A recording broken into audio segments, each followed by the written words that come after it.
வணக்கங்க. இது அங்காளம்மன் சத்யா வீடியோ. அனைவருக்கும் இனிய இரவு வணக்கங்க. திருவண்ணாமலையில் நாளைக்கு தீபம் ஏற்ற போகிறாங்கன்னா, இன்றைக்கி வந்துங்க அந்த கொப்பரை இருக்குதுன்னு சொல்லுவாங்க பார்த்தீங்க, கொப்பரை அந்த தீபம் எரியிற அந்த கொப்பரை இருக்குது பார்த்திங்களா, அந்த பேரல் அதை கொண்டு போவாங்க.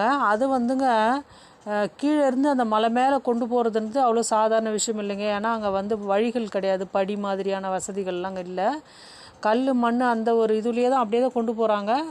அதில் வந்துங்க ஒரு 30-40 பேர் இருக்கும். அவங்க வந்து மாலை போட்டுக்கிட்டு விரதம் இருந்து இந்த மாதிரி அந்த சிவபெருமானோட அந்த கொப்பரையை, ஏன்னா ஜோதி வடிவில் சிவன் வந்து அந்த மலை மீது அந்த இடத்துல 11 நாள் காட்சி அளிப்பார். அந்த கொப்பரை கொண்டு போகிறவங்க வந்துங்க ரொம்பவும் சுத்தபத்தமாக விரதம் இருந்து அந்த மாதிரி அந்த கொப்பரைகளை கொண்டு போகிறாங்க, கொப்பரையை கொண்டு போவாங்க. 30-40 பேர் சேர்ந்து மாற்றி மாற்றி தூக்கிட்டு போனால் கூட ரொம்ப சிரமங்க. ஏன்னா மனிதர்களே நடந்து போகிறது மலை மேலே அவ்வளோ சிரமம். ஆனால் அந்த கொப்பரையும் தூக்கிட்டு அவங்க நடந்து போவாங்க.